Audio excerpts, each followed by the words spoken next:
del diablo, ¿no? Una cosa escéptica, donde viene, se va, coge el business, ¿no? Duerme en el Ritz, se vuelve a ir y no se queda, ¿no? Nosotros hemos pervertido esto, ¿no?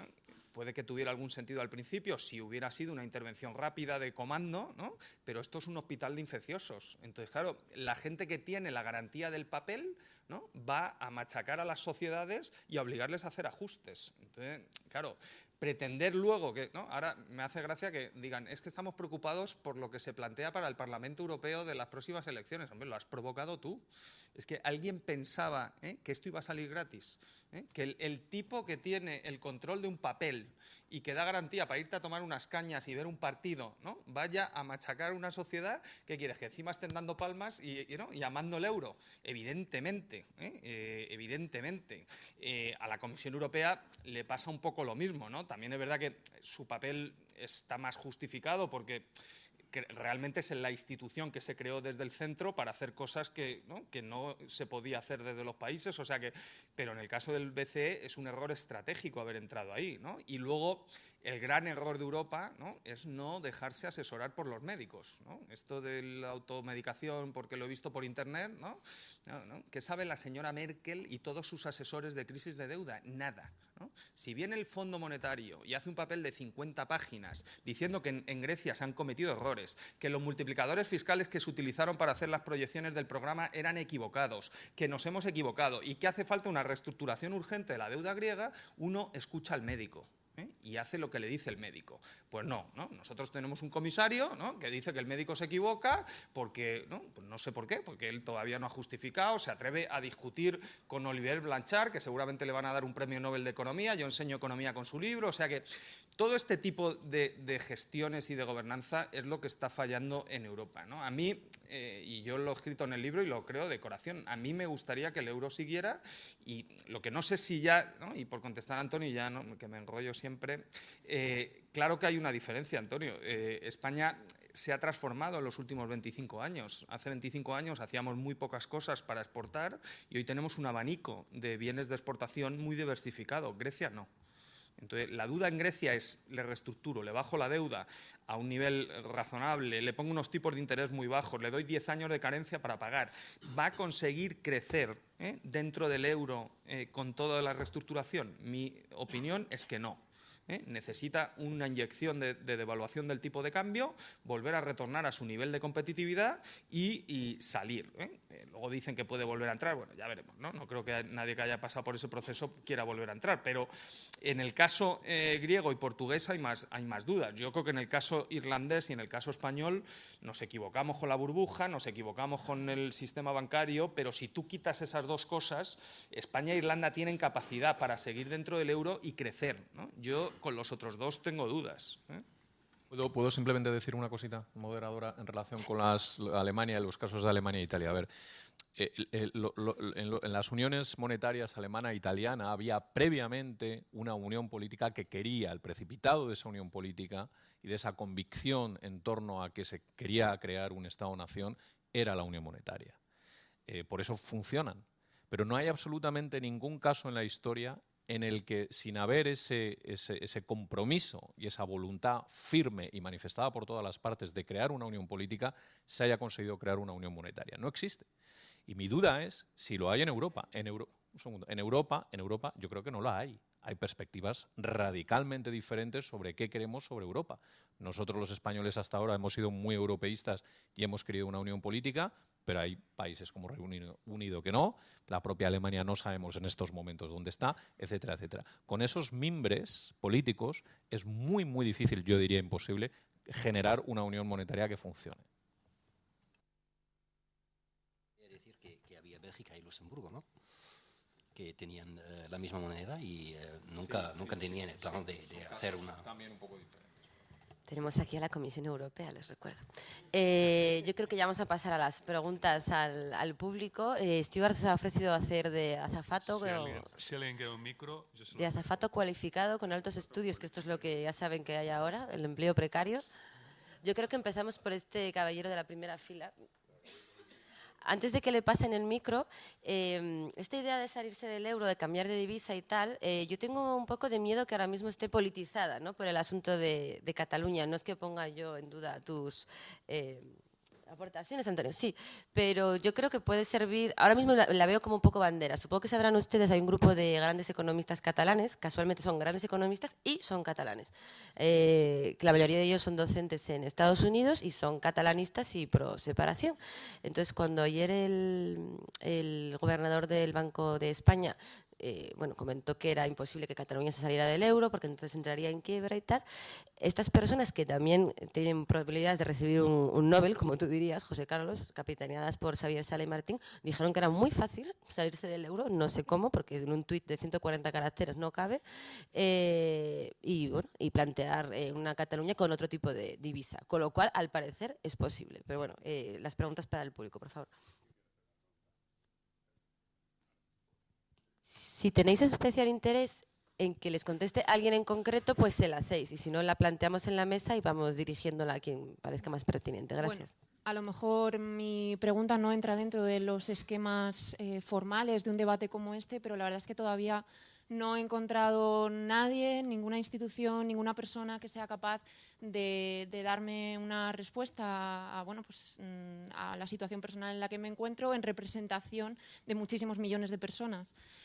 Yo creo que hay que destacar en un debate como este las letras rojas que hay escritas, la Europa ciudadana necesaria, y recordar un poco las palabras de los fundadores del proyecto europeo cuando decían que no coaligábamos estados, sino que uníamos personas, que es definitivamente de lo que se trata el proyecto europeo, de unir personas, de unir ciudadanos.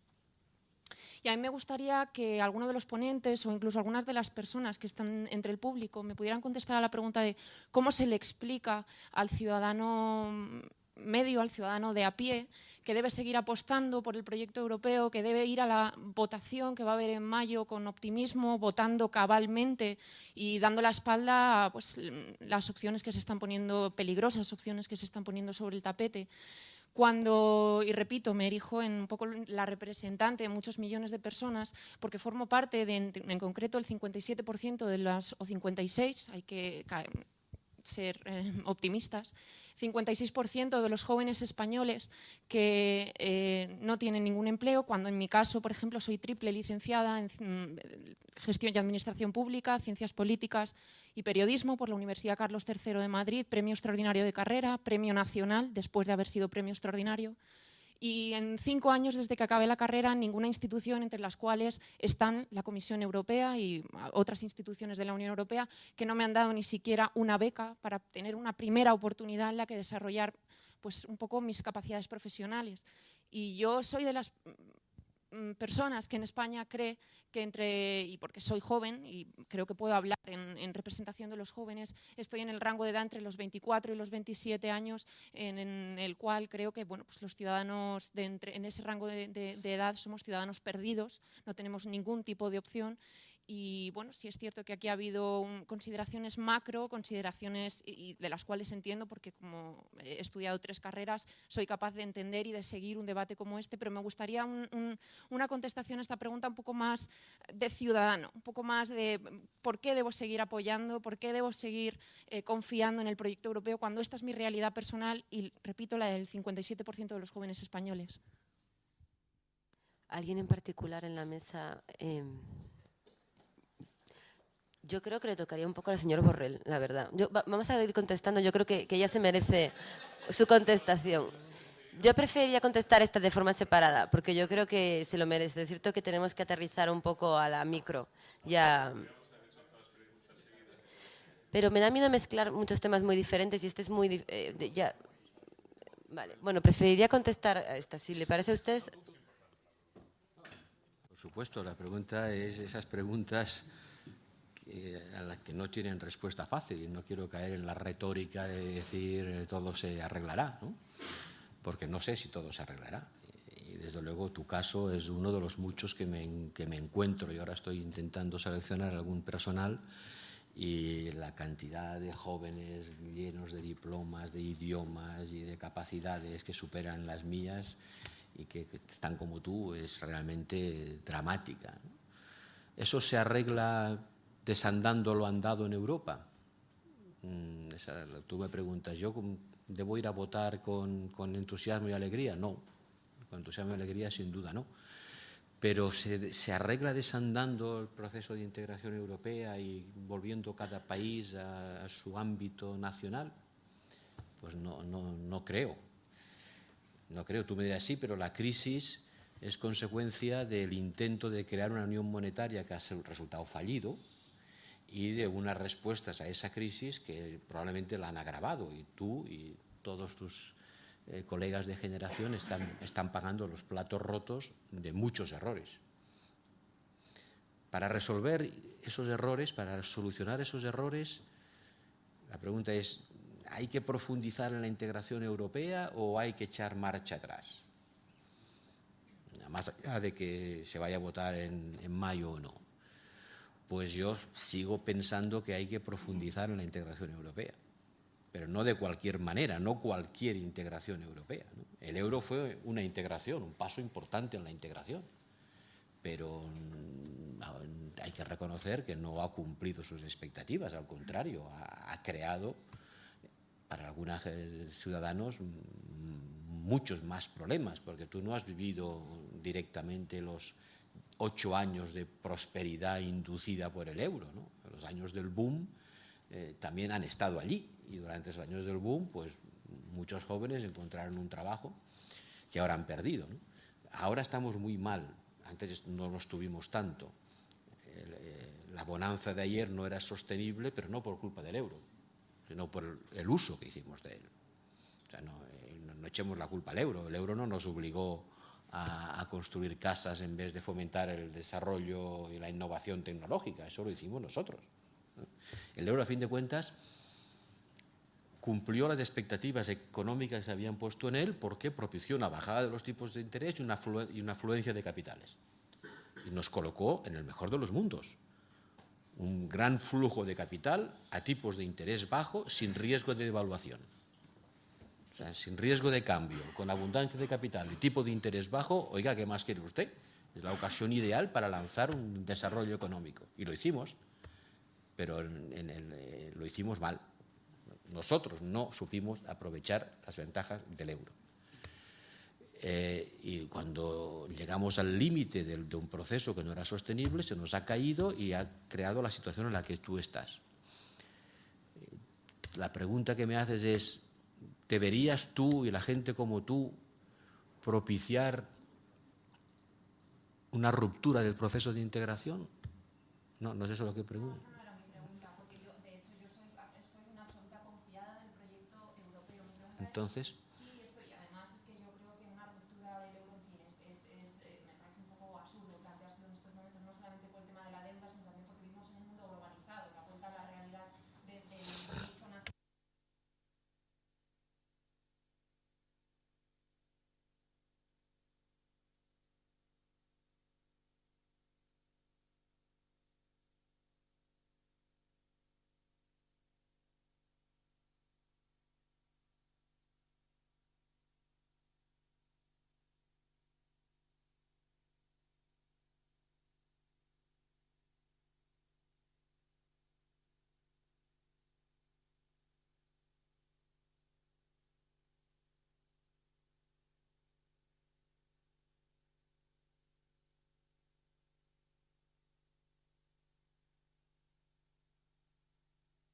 perdona, hablas del proyecto europeo como si fuera un objeto unívocamente determinado. Hay varios proyectos europeos. Hay integración europea que se puede hacer de muchas maneras. No hay el proyecto europeo como si no hubiera más que ese.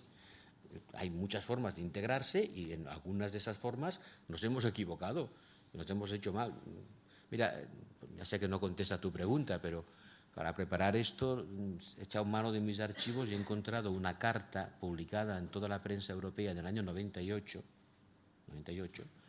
firmada por los ministros de Hacienda de Alemania y de Francia de entonces, que happens to be Strauss-Kahn, por un lado, y el alemán está ahora en la oposición, Lafontaine, Strauss y Lafontaine.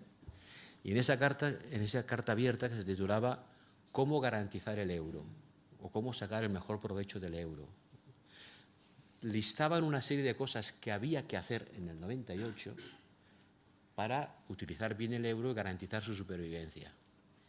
Y era lamentable cuando lo leía porque ninguna de esas cosas se han hecho todavía y casi ninguna se espera que se puedan hacer a corto plazo. O sea, ese es un documento que habría que republicar, ¿no? Decir, mire, estos señores... Yo se lo republico encantada. Si me lo pasa, lo subo a PDF rapidísimo. No, pero quiero decirte que hemos hecho las cosas mal, porque lo que dijimos que había que hacer no lo hemos hecho. Y es más grave todavía, no está en la agenda hacerlas. Por tanto, cuando decimos la integración europea, hay gente que la concibe de determinada manera y gente que la concibe de otra manera. Luego tus amigos les tienes que decir que hay que luchar por determinada forma de integración europea. Por ejemplo, te pongo solo un ejemplo que está en la carta de esos ministros, establecer una base común del impuesto de sociedades, un objetivo modestísimo donde los haya, ¿no? Donde los haya, y que todavía no se ha hecho ni se piensa hacer. Por ejemplo, establecer un control de las prácticas fiscales que eviten que los gobiernos se hagan competencia social los unos a los otros, porque uno de los dramas de la construcción europea es que ha producido una competencia social entre países a la baja. O sea, los salarios son bajos en Europa hoy y eso es causa de la debilidad de la demanda porque nos hemos hecho competencia social los unos a los otros. Y eso es consecuencia de la integración europea, consecuencia de cierta forma de hacer la integración europea. Pero nos podemos integrar de otra manera. Pero esta manera, y yo soy tan crítico como puedan ser tú y tus colegas, esta manera ha tenido repercusiones muy negativas para las clases populares europeas porque se han visto sometidas a una competencia social que ha desmantelado los estados de bienestar y les ha obligado a entrar en competencia unos contra otros con una bajada masiva de salarios que, insisto, es una de las razones por las cuales la economía europea está deprimida hoy. Por lo tanto, no se trata de ir a decir viva Europa, sino preguntarse qué Europa. Y las elecciones deberían ser el momento para que unos y otros propongan distintas clases de Europa. Ojalá lo fueran, lo dudo, pero debería ser el momento en que unos y otros dijeran, mire, yo quiero la integración europea así, y yo la quiero asá, y yo estoy a favor de la política de austeridad, yo estoy en contra, y propongo una alternativa, porque estar en contra es fácil, pero estar en contra y además proponer algo diferente es lo que yo esperaría de los que nos van a hacer propuestas políticas para saber a quién voto. Pero, señor Borrell, cuando los políticos españoles no quieren ir a Europa, ¿cómo van a ilusionar a los jóvenes? Porque los políticos... No es un problema de ilusión, qué ilusión, todo es infantil. Eso el problema de que tenemos que estar ilusionados por Europa, no. Tenemos que preguntarnos qué estamos haciendo, cómo nos estamos integrando, qué espacios sociopolíticos estamos construyendo.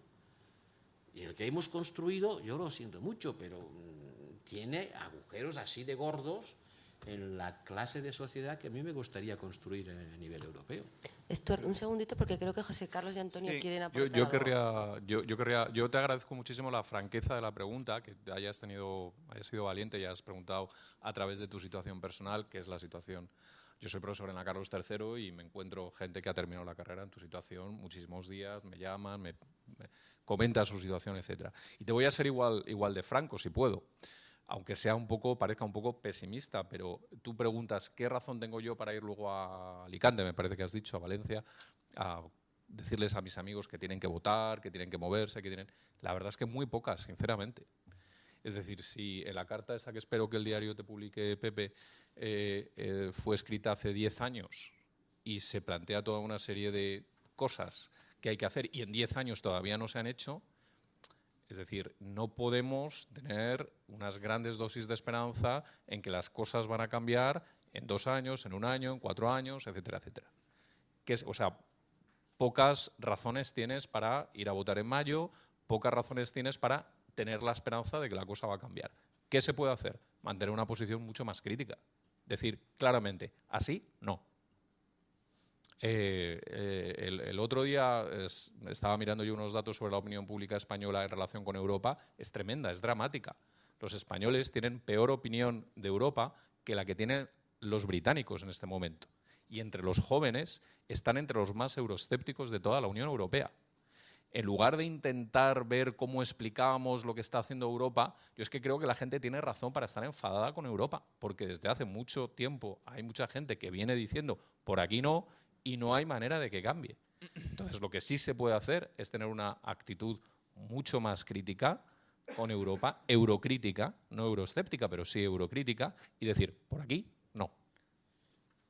Pero ahí, bueno, yo te voy a contar mi caso también. Yo salí de la universidad con una situación parecida a la tuya en el año 94 y pensaba igual que tú y toda la generación, ¿no? Y luego esa misma generación vino el crecimiento y montó la burbuja, la misma, ¿no? Íbamos a fracasar, no había nada y luego se metieron en hipotecas a 30 años, ¿no? Endeudaron todo, o sea que da igual lo que les digas en Alicante, las elecciones europeas van a ser un desastre, pero yo te lo cuento para ti. Hay vida después de esto. Vengo ahora de Uruguay. Uruguay ha hecho una cosa como la que ha dicho Pepe Borrell en el 2002, que es, tú tenías un bono de Uruguay a un plazo y ha dicho, mira, te lo cambio y te doy una cosa perpetua, ¿no? Que es, bueno, te la pagaré no sé cuándo, sin delimitar, le bajaron los tipos de interés, ¿no? O sea, todo completo. Uruguay acaba de hacer una emisión hace un mes, a 11 años, al 4%. Tienen burbuja inmobiliaria, la inflación al 10%, yo les decía, va un poco subida, bueno, pero tampoco es tanto, Argentina peor, digo, ya, pero bueno, va mal, ¿no? Lo que necesita, como dirían los Beatles, lo que necesita Europa es all we need is growth, ¿eh? O sea, tú pones esto a crecer, pones esto a crear empleo, bajas la tasa de paro y dentro de 7 años, ¿no? Tú estás trabajando donde te dé la gana y esto será una simple anécdota, porque por ventaja el ser humano, que es la cúspide de la evolución, tiene capacidad en el cerebro para olvidar lo malo, porque si no seríamos todos esquizofrénicos. Entonces, las sociedades ponen las cortas en las crisis justificadamente, y ahí viene el momento de que hay alguien con visión que pone las largas. Pero claro, para esto necesitas héroes. La persona que ahora está presidiendo esta sala, la comisión, bueno, vamos a ser políticamente incorrectos, fue la persona que tiró la foto de las Azores. O sea, allí había 3 y uno le dio al botón y hoy está presidiendo la comisión. Si en el año 2009 el señor Obama pierde las elecciones y gana el señor que estaba enfrente, que era un neocon, hoy no estaríamos hablando de que Estados Unidos era un caso de éxito. Sería un desastre igual que Europa. Europa se ha equivocado en sus políticas y se ha equivocado democráticamente. El Parlamento Europeo tiene una composición de neocons votada democráticamente y mayoritariamente por la sociedad europea. Entonces, evidentemente, la solución está en las elecciones de mayo. Evidentemente, yo que lo veo desde una situación cómoda, con renta, con trabajo y sin la ansiedad que tienen los jóvenes. Pero, ¿qué les puedes contar? ¿No? Contarles lo que quieras. Si quieres, diles que había uno, ¿no? Que salió igual que ellos en el 94 y ahora le invitan a dar conferencias y todo, y sale por la televisión, como dice Carreño. Pero José Carlos, es un poco ventajista porque nuestra generación ha sido la generación del euro, o sea, de Europa, del Erasmus y hay una nueva generación que obviamente no ha vivido esa ilusión. Y Borrell se acordará, porque estaba en el gobierno, nuestra generación era el del fontanero polaco. Los polacos nos iban a comer con la integración, todo era el fin del mundo, el apocalipsis. Yo me debería haber asustado, ¿no? Entonces yo pensé, mira, claro, al final, ¿no? Te proteges. Hay una película muy buena cuando, ¿no? Del Caro Diario, que está en un campo de concentración nazi y el tío se inventa películas para el niño, porque claro, si le cuenta la verdad al niño, pues se deprime, ¿no? Entonces yo hice lo mismo, me hice un paranoico y dije, yo no me voy a dejar influir por esto. Y yo me monté mi paranoia y salí, ¿no? Ahora, puedes quedarte, esto es una cuestión de actitud, ¿no? Como decía el Buda, el dolor es inevitable, el sacrificio es opcional, ¿no? Yo creo que la opción individual es moverte y pelear, ¿no? Pero si quieres quejarte y estar ahí, tienes todas las causas y las razones para quejarte, ¿no? Ahora, quejándote no vamos a salir de la crisis. Yo creo que lo que hay que... Sí, pero esto no es una maldición divina. Esto es Uruguay salió de la crisis haciendo una reestructuración y una devaluación del tipo de cambio y con políticas expansivas que se pudo enganchar a un país con un programa del Fondo Monetario, con un rescate, con todo lo que estamos viviendo, ¿no? Os doy un caso que vengo totalmente maravillado de allí, ¿no? Estuve en el fútbol y en la puerta del fútbol estaba el expresidente del país con sus 2 nietos en medio de la multitud y sin escoltas. Y ese país ha tenido una crisis de deuda gravísima y una depresión en el año 2002.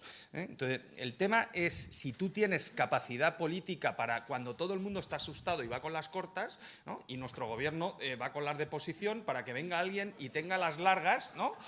Y ponga y diga, vamos a ver dónde queremos llevar a Europa, ¿no? En los próximos 10 años. No vas a llegar porque ese es el óptimo que nunca consigues, pero por lo menos, ¿no? Como decía Séneca, nadie llega a ningún puerto si no sabe a dónde se dirige, ¿no? Entonces tú pones una meta ilusionante. Hombre, yo creo que hay un señor en el Parlamento Europeo, yo le sigo en el Twitter, es lo único decente en el Twitter de buena parte de la clase política europea, que se llama el señor Schulz, que tiene otro proyecto europeo. Y lo está contando permanentemente en el Twitter. Y cuando llega un tipo en Siria, ¿no? Y dice, y se pone a matar discriminadamente y hace una barbaridad, Europa tarda 2 meses en dar una resolución. Y este tío con 140 caracteres dice, esto es una barbaridad y hay que pararlo ya, ¿no? Y eso se puede hacer. José Ahora, Carlos, yo creo que ya nos estamos yendo un poco, porque es que hay más gente que quiere preguntar por la parte... provocado. Sí, un segundito. Por la particularidad de la pregunta le hemos dedicado más tiempo, pero yo creo que ahora para hacerlo más dinámico y sobre todo recuperar más del público, vamos a coger 3, por ejemplo, una primera tanda de 3 y volvemos a la mesa, ¿vale?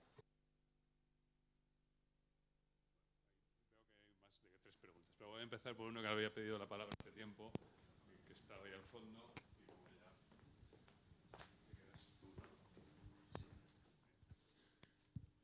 Hola, buenas tardes. He llegado media hora tarde a la conferencia y la verdad solo he escuchado hablar de deuda y más deuda. Y una reflexión que el otro día me planteaba un profesor de la universidad, soy de la Universidad Complutense, estudio Relaciones Internacionales, y hablábamos de este tema de la crisis de deuda europea, pero realmente, ¿quién tiene más poder? ¿El que presta o el que debe? Va, bueno, para toda la mesa en general.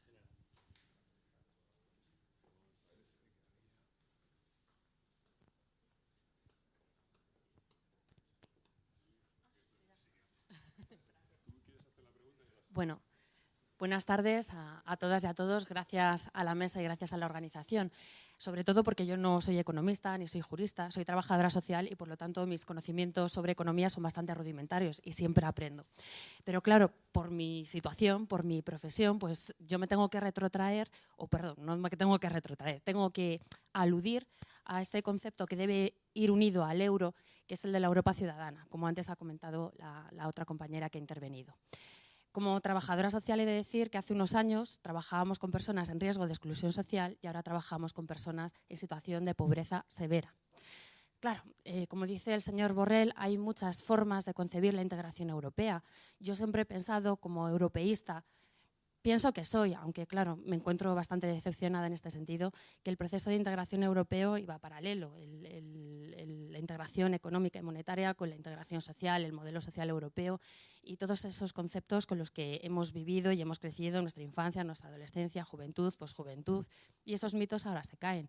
Desde mi punto de vista, y creo que el de muchos españoles y españolas, ese proceso de integración se ha quedado en lo meramente económico, pero tiene una traslación sobre la realidad social de la gente que no es que no exista, es que es dramática. Entonces, yo venía buscando también un poco respuestas, una manera, yo no sé si es infantil o no es infantil, pero también